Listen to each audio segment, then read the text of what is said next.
Hi, everybody. I'm Skip Alzheimer. Welcome to the AV Geeks Lunchtime streaming show where we watch old 16 millimeter films, and that was some potentially. Hold on, mute that. That was, I think, might have been tourist footage, or it might have been something that somebody shot to be used in some production, but it was basically hula footage. What I've noticed when I've transferred a lot of home movies of people that have gone to Hawaii in the 60s and 70s is that there was a kind of a hula luau presentation sponsored by Kodak. And so you would see this grand presentation of hula dancers and native men dancing and performing. And then there was this big Kodak logo that would be in the background that you would see. And this would be outside next to palm trees. So it would be like, here's a wonderful opportunity for you to shoot home movies of this event. And so scores, probably hundreds, if not thousands of people shot that footage. And so it's exactly the same. It'd be interesting if there was someone who was a scholar on hula dancing and could go through hours of this content and figure out like, oh, well, that was such and such dancer and this person, blah, blah, blah, whatever.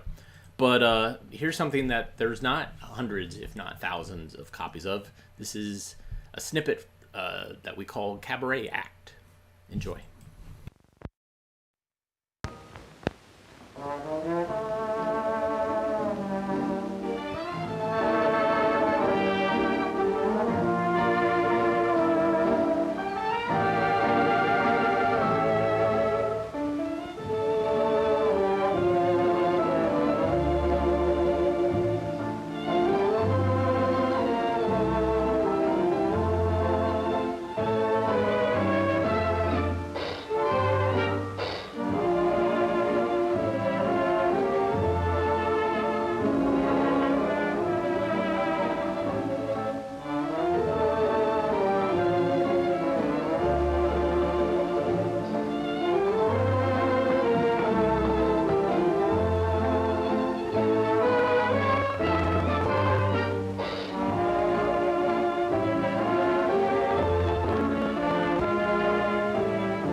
I love that.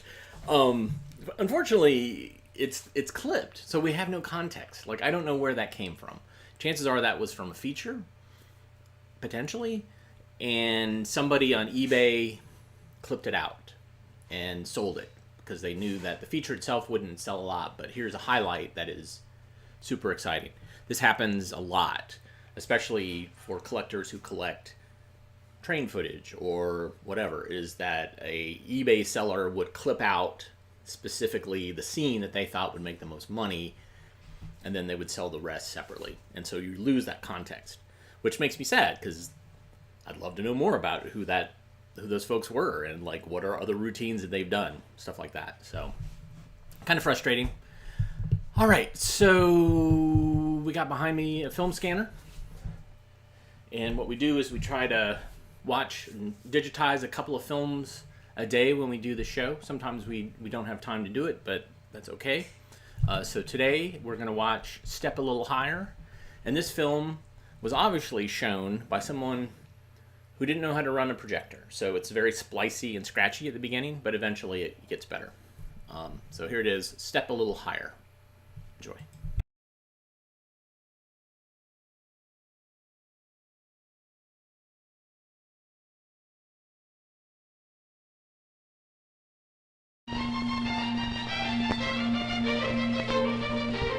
Mr. Wilson, he's my friend. What does the name? It Monday. No, M-O-N. Don't know. Tell her to ask the librarian.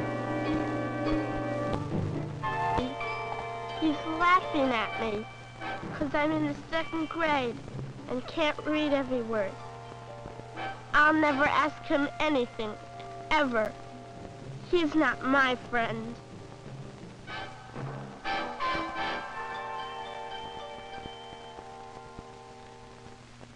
Each night, they find a new world, right up until closing time. You're a guard at this library, Jim Wilson, and you're ashamed to look at them because you can't read. You hurt that little girl, pretending you were too busy. She knew. What do you tell your own kids so you won't have to say, I can't read? You walk by thousands of books staring at you each day. All you can read is a few numbers and dates. You check out books, but you can't even read a children's book.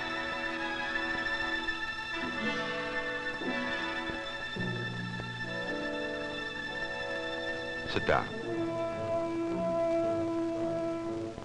And try to figure out that word. You're a grown man with years of experience. You can read some words. M-O-N. Letters don't make sense.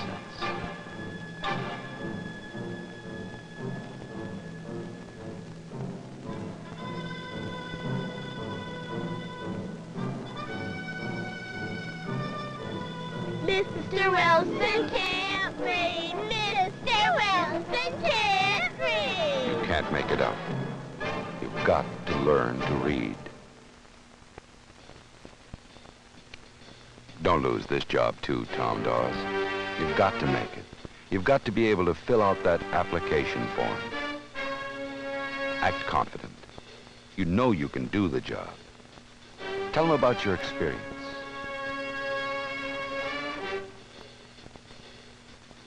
Now, don't panic. Figure it out. Tell them you forgot your glasses. You'll never believe it. It's that one word. It's got to mean something. Try to remember. Piece it together. It's no good. You can't read well enough to get a decent job. You're not fooling anybody. Just yourself. You failed again. It's not your fault your father pulled you out of school. Is it your fault your mother died? But you can't lose job after job. You've got to learn to read better. Remember, they told you at church about a reading center that's free at the library. The library can help you read better, make out the hard words. It's a hard decision for an adult to make. Learn to read again.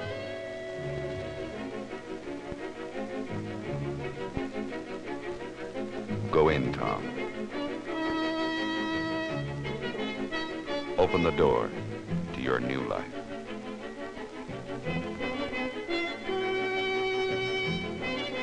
Jim Wilson finally made up his mind. After 30 years of struggling to read billboards, of putting off real learning because you were too busy just living. You're crossing the bridge to a new world of learning. You're going to be able to read a whole newspaper, know what's going on. When a ball game comes to town, know what your kids know, make them proud of you. Be proud of yourself. Work out your own particular reading problem. Stop being ashamed. Jim Wilson and Tom Dawes, you're going to step a little higher.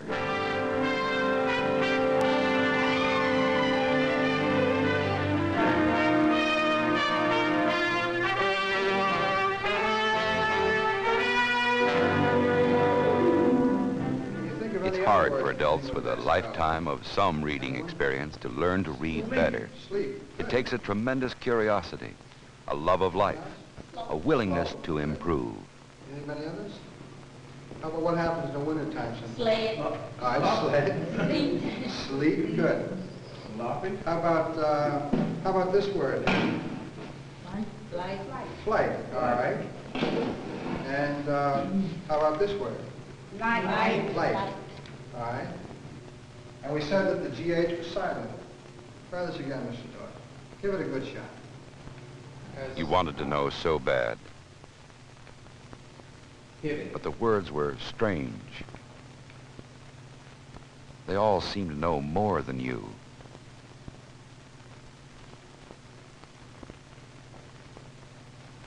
The whole group is watching you.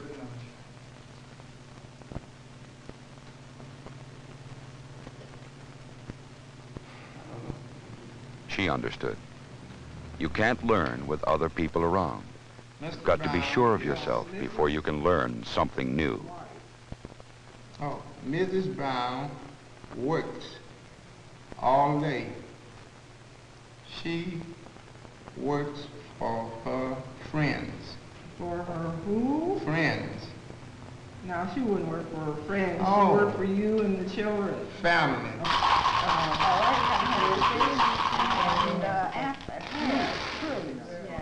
They looked pretty sure of themselves. But each one had to cope with their own reading problem. They spent months learning to put sounds together.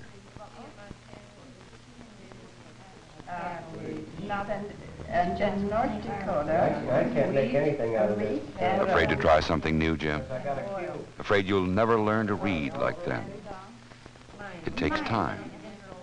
Time to piece letters together, to try to make sense out of words. What is the capital of Oklahoma? Oklahoma. Oklahoma is Oklahoma City. Fine. What we're going to try to do here is look at a couple Learning of words becomes so I more can get an difficult idea for of what adults kind with a rich background of years of living, of seeing words and images. Each adult came with his own particular problem. Jim Wilson had seen these words somewhere. See if you can make that out. What do you... H-O-R-S-E. Jim was always afraid of being wrong. out there?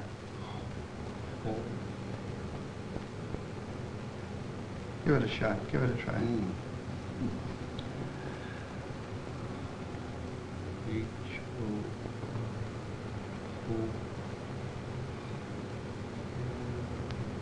What do you... With What do each you s- word, an image came to his mind. The image was so strong that it stopped him from figuring out the sounds. He was unsure, afraid to say out loud the image he saw in his head.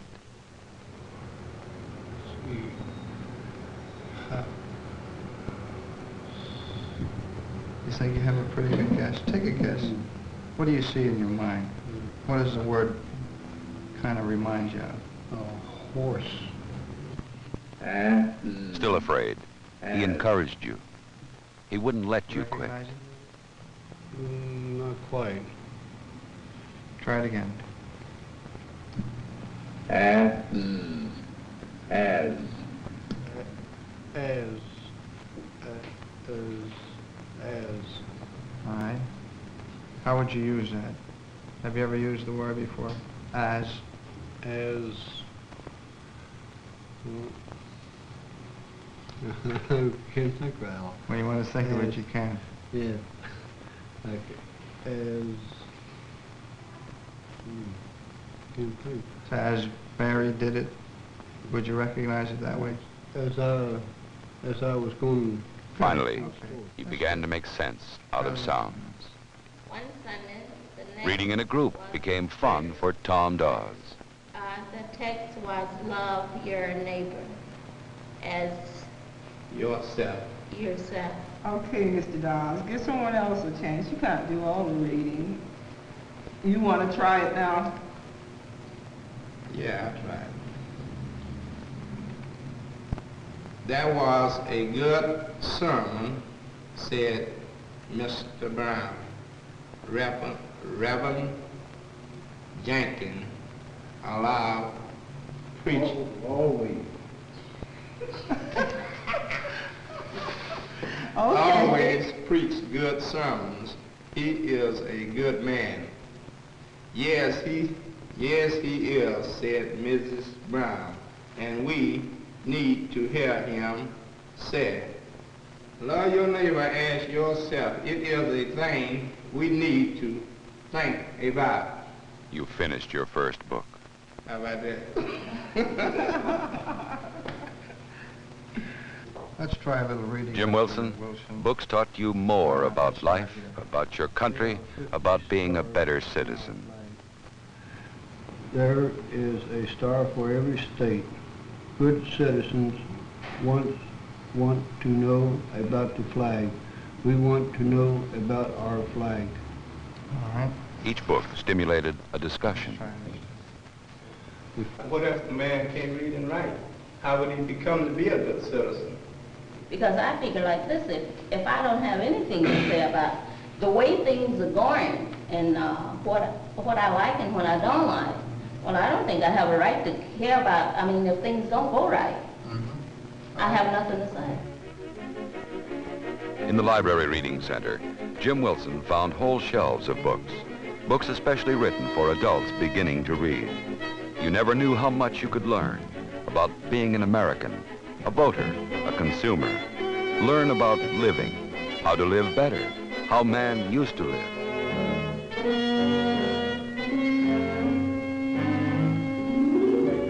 The caveman intrigued you. He had to struggle too. You shared your new interests. Your new confidence brought back old friends.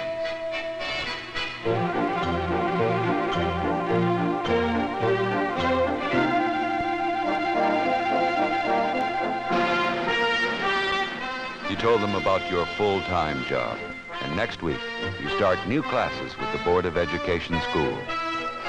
You're a changed man.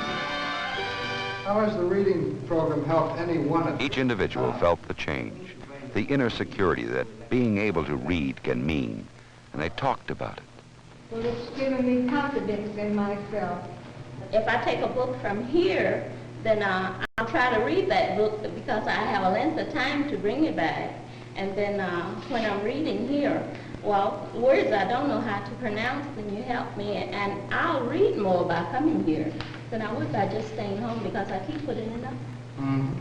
When I was a kid, I didn't have a chance, and I appreciate the chance I do have now.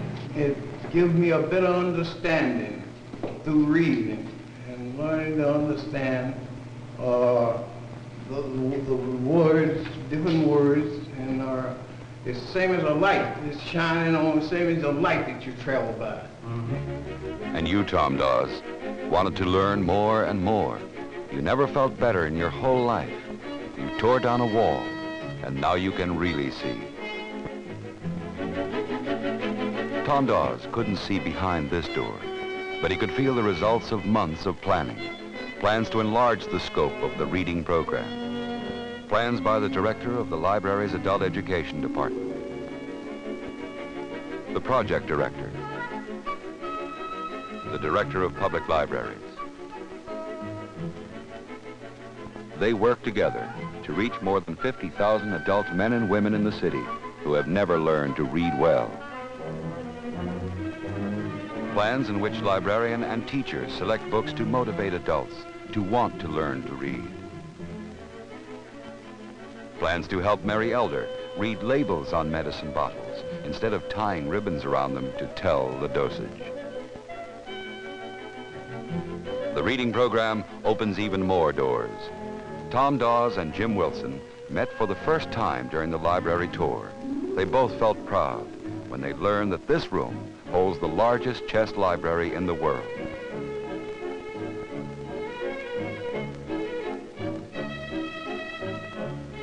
And the smallest book.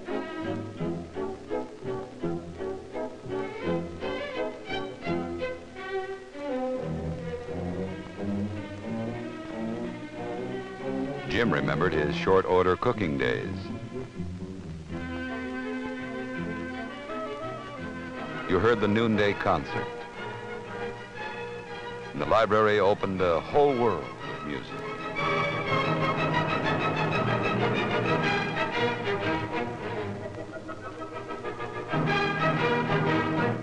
You watched readers use the typing center.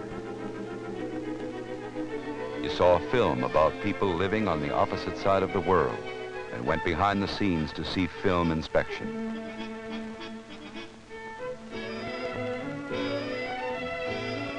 You saw children who read with their fingers, not with their eyes. You knew their curiosity for knowledge, the pleasure of sharing interests. Remember your struggle to read? This is much harder. But you know what it means to struggle and to succeed. What it means to be able to step up a little higher.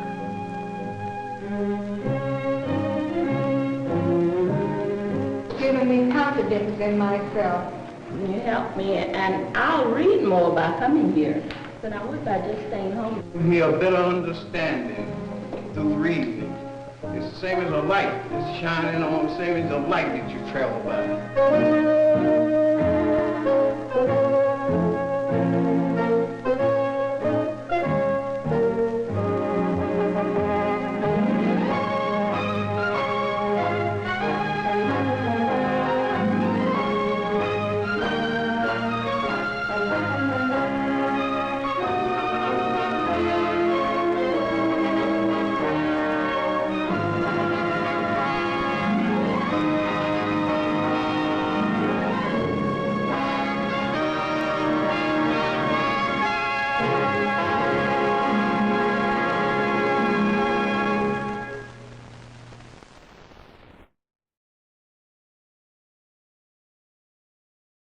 That was stirring.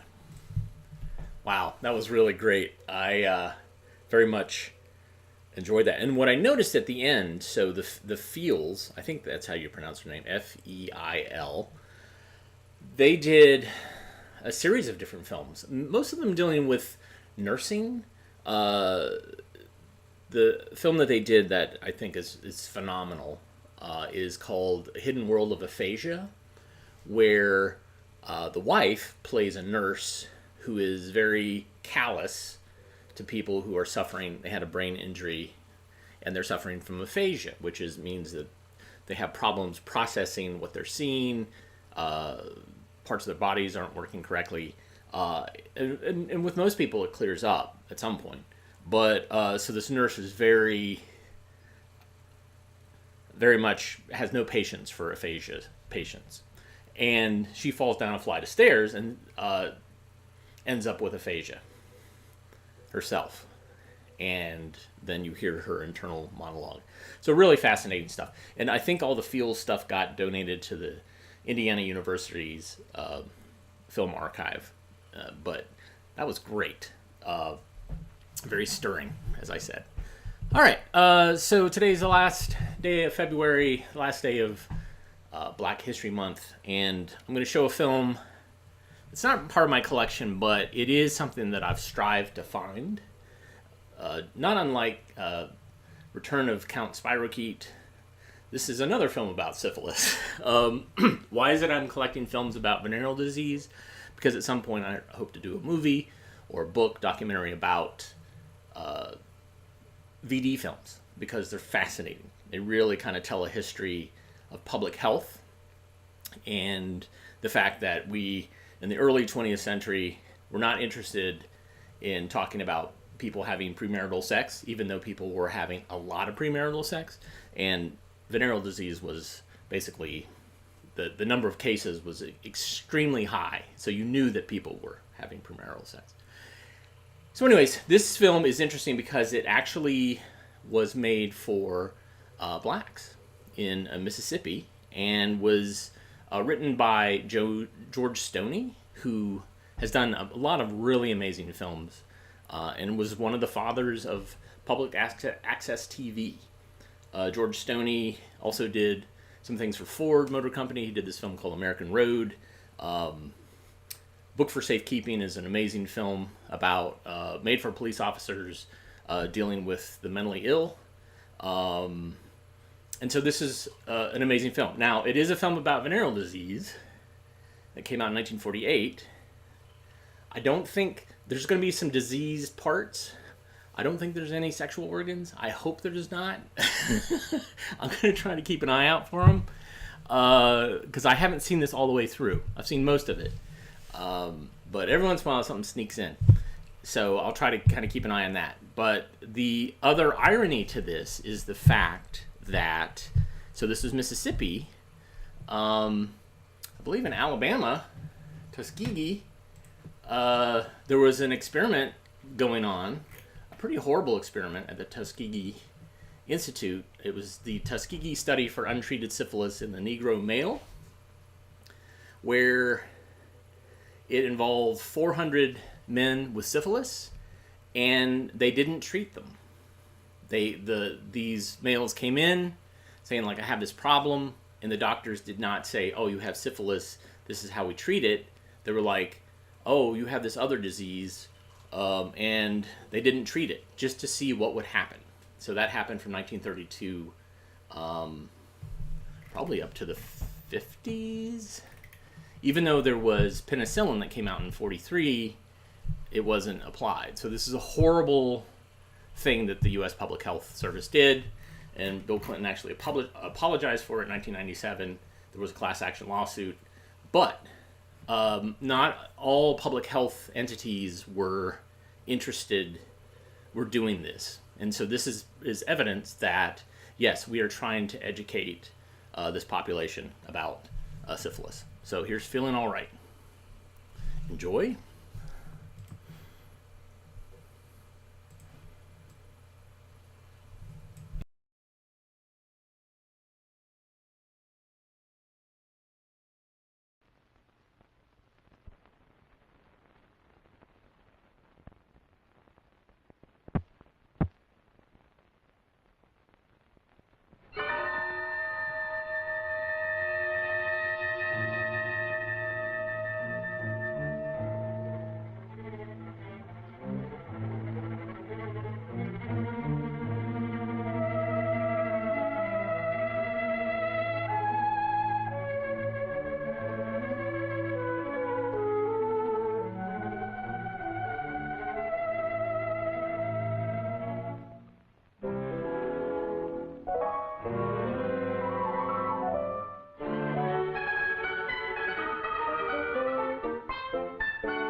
The principal parts in this story are acted by people from everyday life who have given their time and effort to help in the fight against syphilis. Roy Jackson is played by Eldred Marshall. His mother is played by Mrs. Marshall. His friend Jim and Ruby are played by George Mix and Margaret Lindsay. Jim's friend Linda is played by Thelma Barnes. And Roy's true love, Irma, is played by Blandy Parks.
I was in trouble.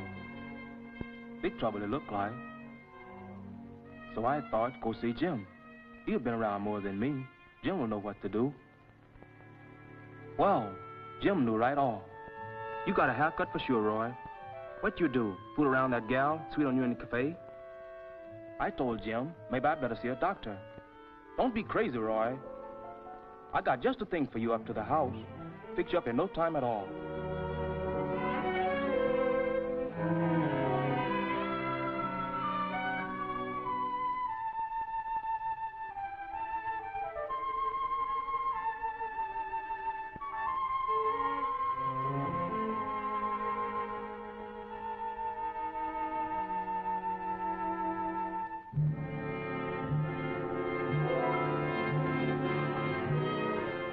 Maybe Jim don't think I should worry, but I was scared.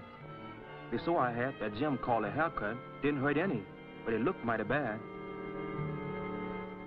I couldn't stay still thinking about the day in town when I got into this mess.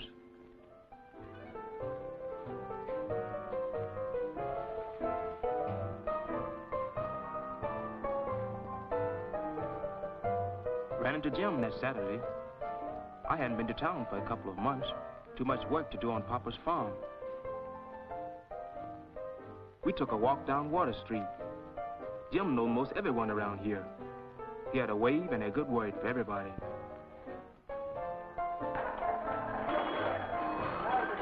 Maybe Jim don't take farming too serious, but he sure got a lots of friends.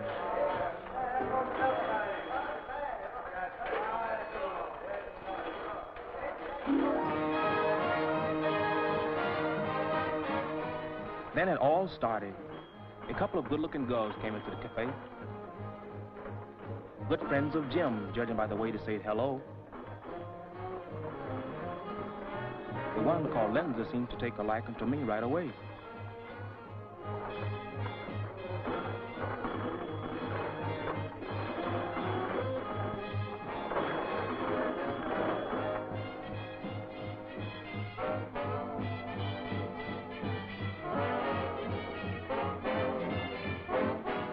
Now, I'm no ladies' man like Jim, but this Linda was easy to look at and easy to talk to.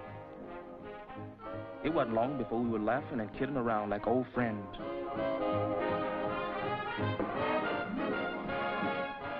To tell the truth, I don't remember much what we talked about, but it seems mighty nice and cheerful at the time. That afternoon passed in a hurry, and me and Linda got pretty friendly. Too friendly, it turned out to be later on.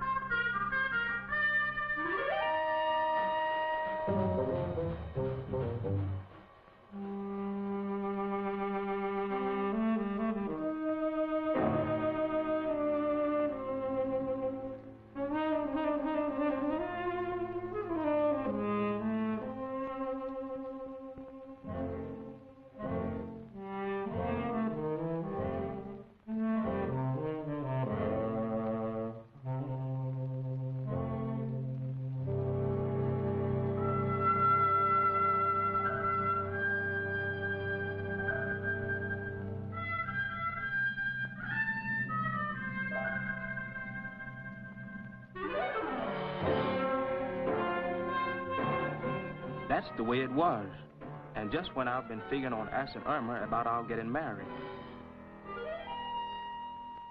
Here you are, Roy, the little miracle worker. Just what you need.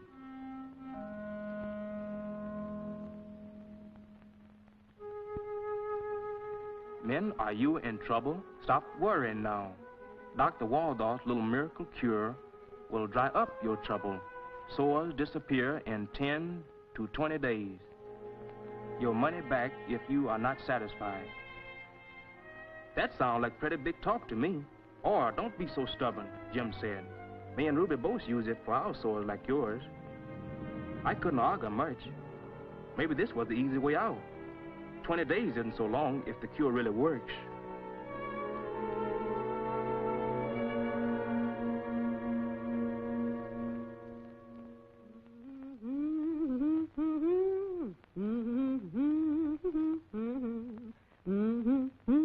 like old times dating with Roy again. Got real mad at first, him staying away so long. But his mama says something's been bothering his mind. Not talking to anyone, just going around the farm looking mighty blue. Whatever it was, guess he's feeling all right again. Okay, sugar, I'm coming. I'm coming.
A great day today, and why not? Sun's been mighty good to Roy's crops. He's made up with Irma, going out regular with her now the sore's all gone. Yes, life's worth singing about today. Cotton coming along fine. Corn head high already. A lot of work and sweat goes into those fields, but when you see a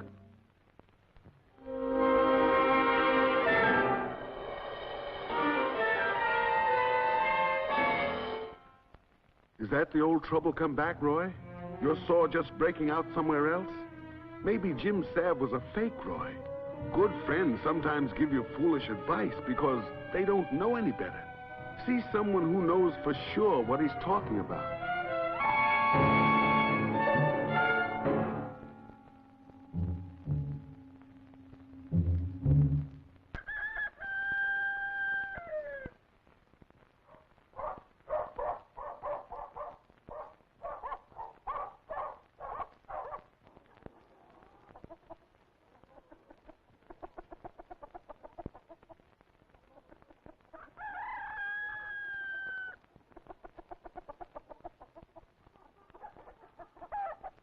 The folks haven't noticed the spots on my hand yet.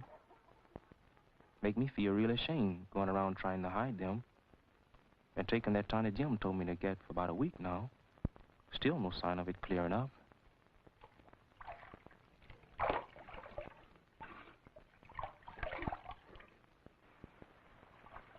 What's the matter with your back, Roy? It's all broke out. Roy, you got it on your hands, too. Are you sick, son? Nothing, Mama. Just the sun's mighty hot out in the field. It doesn't bother me. I feel fine. If it was heat rash, son, it would be all itchy and fiery. Seems to me like it's something else. You better see a doctor. Oh, I'm taking the tonic that Jim gave me. He said he'd get rid of it in a hurry. Oh, that Jim and his silly ideas. Won't let Ruby even see a doctor, and she is 6 months big. Oh, Mama, cut it out. You don't like Jim, that's all.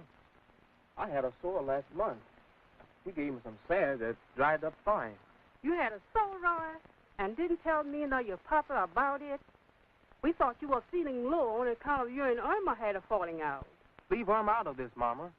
Let me be. I'm no baby anymore. Now listen to your mama, Roy. I've taken care of all of you when you were sick.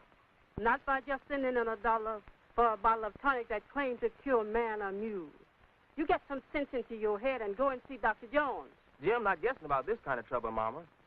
It worked for him, and it will work for me, too.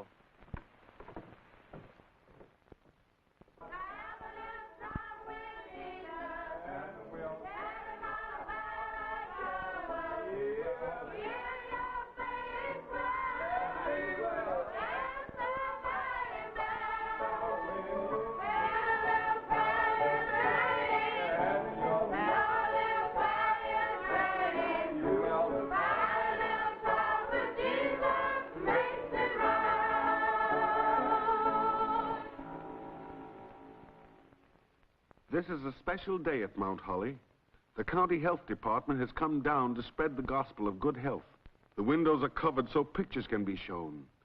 And Reverend Harris introduces Mrs. Green to the congregation. She's going to talk about a sickness everybody should know about, syphilis. Some people call syphilis the pox of a bad blood. But whatever name you give it, it's real bad. You may be strong or puny, rich or poor, but when that syphilis germ gets into your blood, you're going to have a lot of trouble. Syphilis is a very catching sickness. You get it mostly by sexual intercourse, by fooling around with someone who has syphilis already. Babies can catch syphilis, too, before they're born. See this poor little fellow?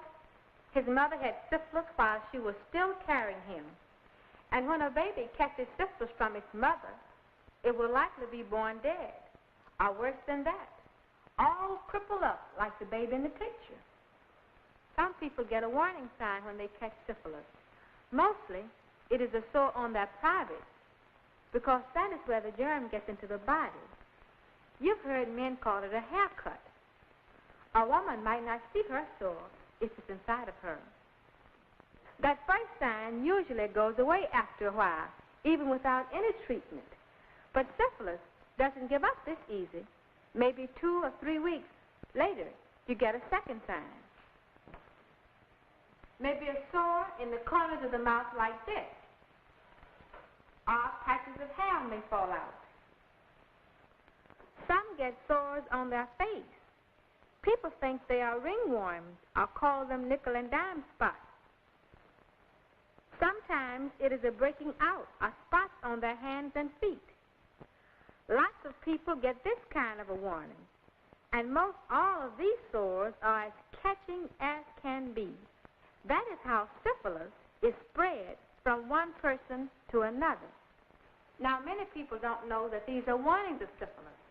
A lot of people who catch syphilis don't get any of these signs at all.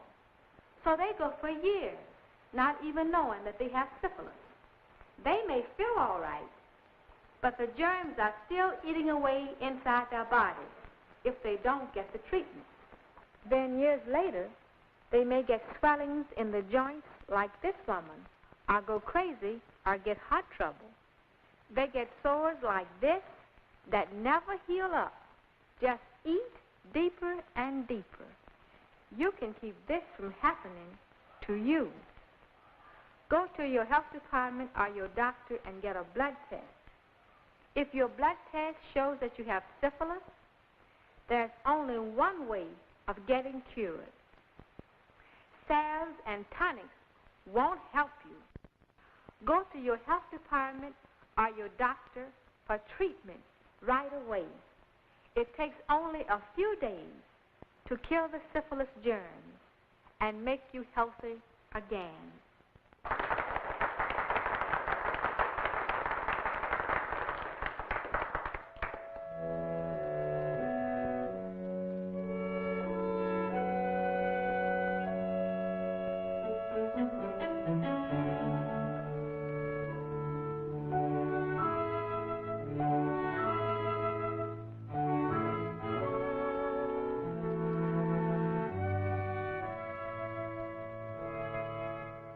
My name is Mrs. Jackson. How do you do?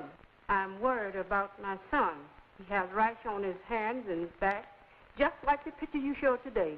Have you tried telling him to come to the health department or see his doctor? You know, a blood test is the only way of telling what his sickness really is. That's the trouble, Mrs. Green. I keep asking him. He won't listen to me. He's taking a tonic that his friends say would cure him. Well, you can be sure that those home remedies won't do him any good if it's syphilis he's got. Here, I'll give you an appointment slip for him. Then he'll know what day and hour to come to the health department for a blood test. If your son has syphilis, Mrs. Jackson, and doesn't take the treatment, he's going to have a lot of trouble. Thank you. I'll try to get my boy to come in for a blood test. Thank you. The lecture gave Roy plenty to think about. That fellow has a breaking out like mine. He went to the health department. But Jim can't see it. Calls it a lot of fancy talk. Insisted he and Ruby took care of themselves when they had it. But Roy just can't get the pictures at the lecture out of his mind. Maybe Jim and Ruby claim they feel all right, but the health lady says you never know when that syphilis is going to come back and cripple you up. I had a talk with the health people, Roy. You were so bashful in talking yourself. This is a slip they gave me to give you.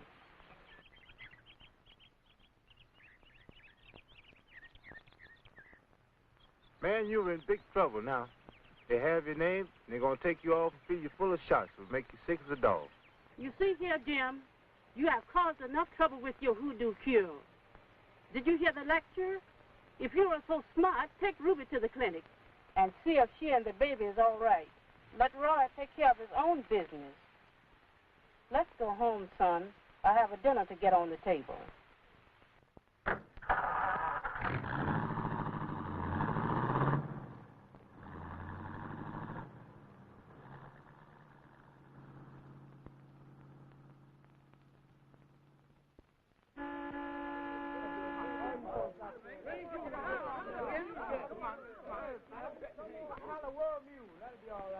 That's a bad-looking rest, you know. Oh, it'll soon be gone. Jim is fixing me up with some special tonic he got. If I were you, I'd get me a blood test. How you know it ain't the pox? I feel all right. Why should I go messing around with doctors and treatment? I don't blame you, Roy. They tell me they haven't needed out there that long. Stick you up your back like you was a pig. Oh, you're crazy, Willie. There's nothing to it. Well, I took the treatment when I was in the Army. Rather do that any day than to be crazy or blind or end up like old Ben.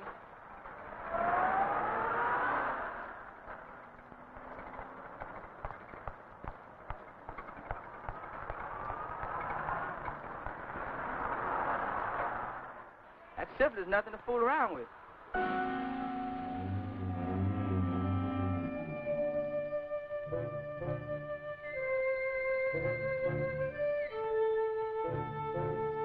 Remember the lecture, Roy.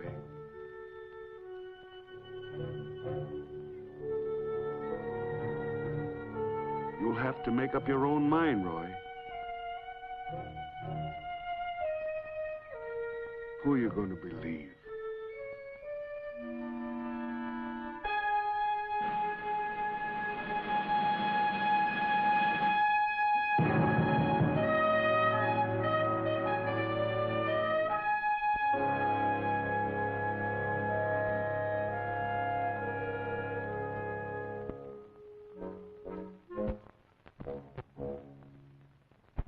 The health department was new to Roy.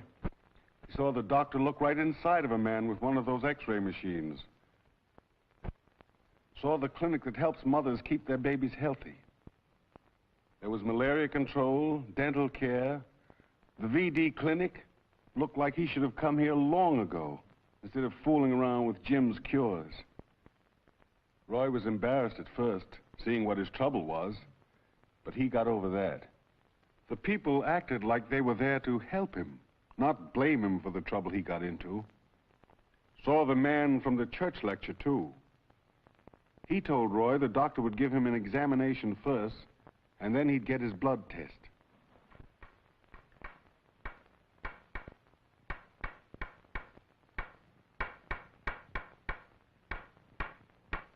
That's what syphilis can do, the doctor told Roy. That man had syphilis for years. Didn't know it until he went blind. We cured his syphilis. The germs won't do any more damage, but he'll never be able to see again. And that's why it pays to get a blood test regularly. Then you know for sure that you're all right. The doctor didn't do any guessing. Checked Roy's throat. Looked at the spots on his hands. Looked at the rash on his back. Seemed like it was syphilis all right, but the blood test would be the proof.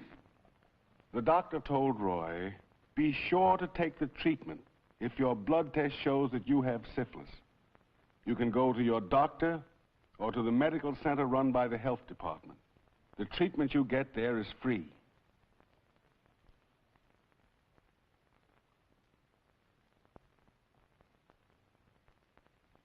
Time for the blood test.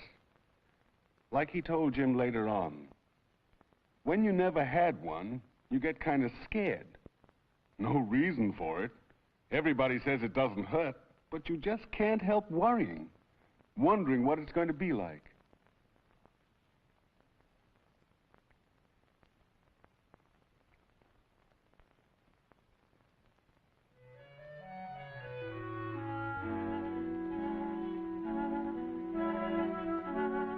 Well, people weren't fooling. Just like they say, there's nothing to it.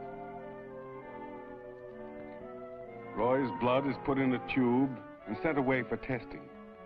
In a couple of days, the report came back. Yes, Roy's trouble is syphilis.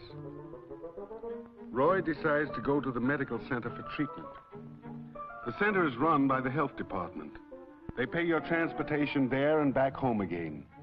You get a place to sleep and all the food you can eat. Good food, too. And it doesn't cost you a penny.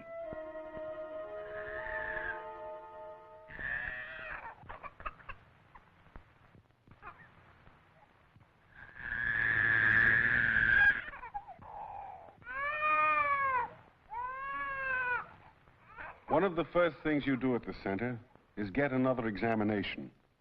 It always pays to double check when you're dealing with this syphilis. Listen to that poor baby cry. Makes Roy want to get home fast while there's time to talk some sense into Jim's stubborn head. Ruby should have this treatment right away before her baby is born.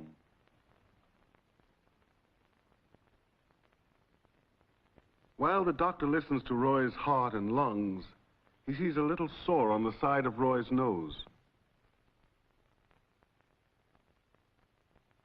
The doctor takes a smear from it on a glass slide.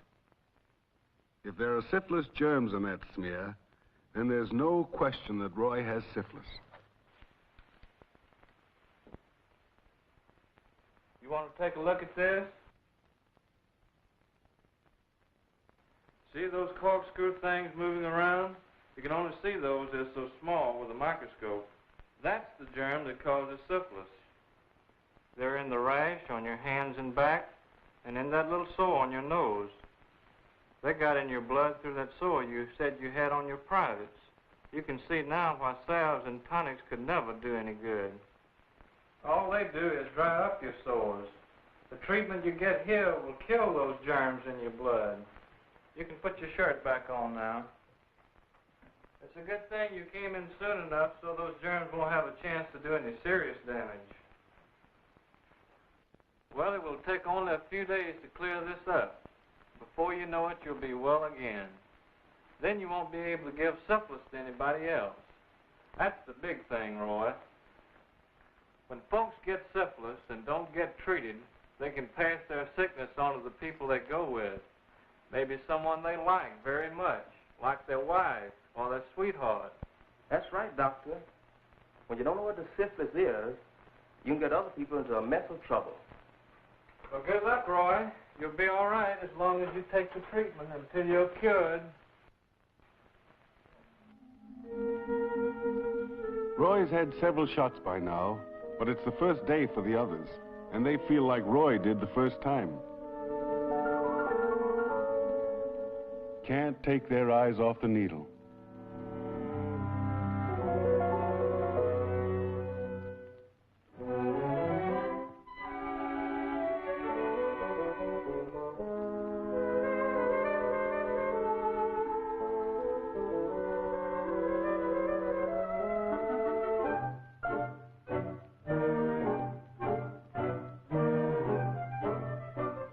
This is old stuff for Roy. A couple of seconds and you've had your shot. It's hard to believe that something as simple as that kills those syphilis germs, but it does. No two ways about that.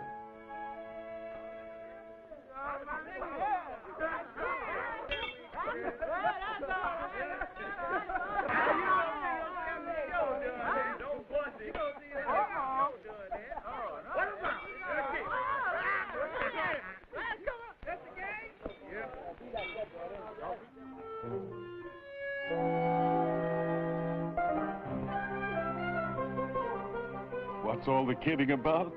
Why, Roy has his bag all packed, all set to go home.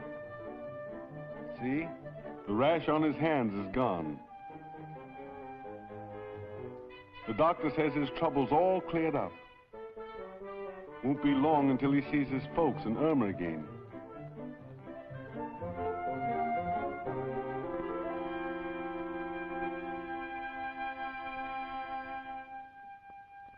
Man that is born of woman hath but a short time to live, and is full of misery.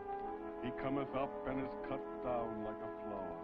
He fleeth as it were a shadow, and never continueth in one stay. In the midst of life we are in death. For as much as it hath pleased Almighty God in his wise providence to take out of this world the soul of this little child, we therefore commit his body to the ground. Earth to earth, ashes to ashes, dust to dust. Let us pray. Our Father, who art in heaven, hallowed be thy name. Thy kingdom come, thy will be done on earth as it is in heaven. And the Give us the kingdom, forever and ever. Amen.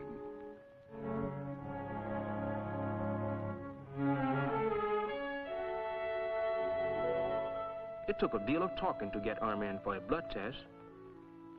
She said she felt fine. But when I told her some of the things I'd seen and why Ruby's baby died, she stopped arguing.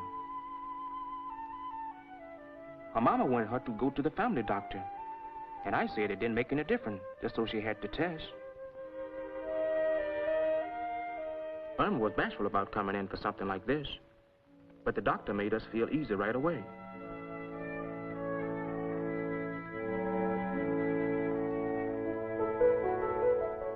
While I was waiting, I got to thinking about Ruby's baby dying. Too bad she and Jim had to learn about syphilis the hard way. They're taking the treatment now. The blood test showed they both had syphilis. Dr. Jones said I did the right thing coming in with Irma. Every couple should have this blood test before they are married. He told Irma, "Don't you worry. Roy here has had the treatment and is healthy again. When the reports come back on your test and it says you are all right, why, then you two go right ahead. Have as many children as you want."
So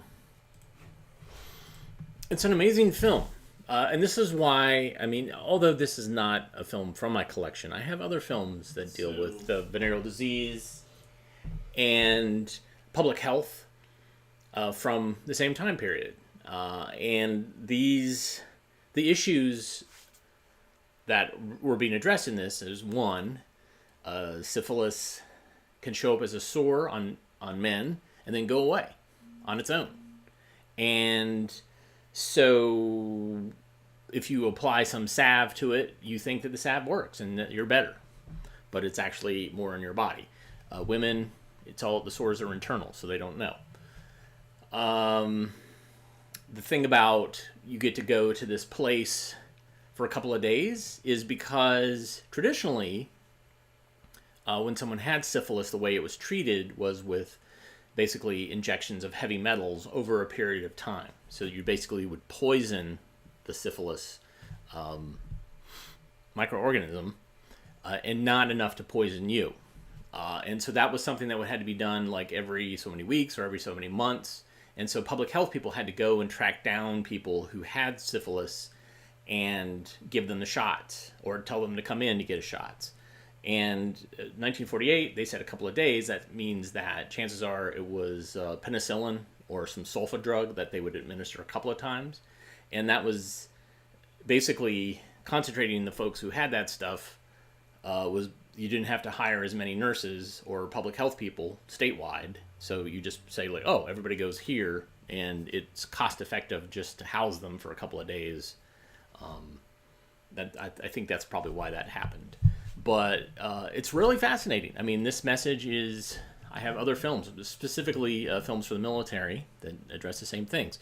There's also, at one point, our main character looks at a poster that says, "Know for sure." Well, I have the film, "Know for Sure," which is a lot more explicit. There's some genitalia in that one.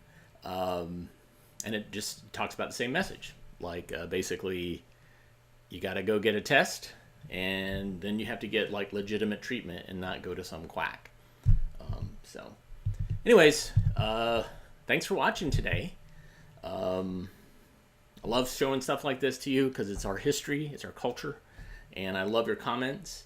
And I love that some of you said, like, oh, this is actually not a bad film, because that's what's great, is sometimes we run across a film and it's like, wow, that's amazing. We need that type of attitude now. And that's why we collect these films and show them to you.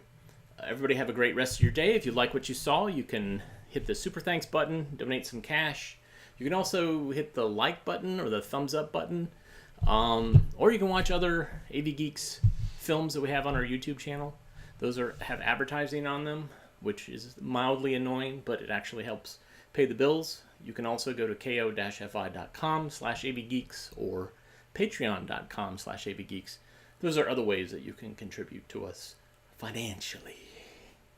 So we will see you tomorrow. Tomorrow's Wednesday. It'll be great. Everybody have a great rest of your day, and we'll see you soon.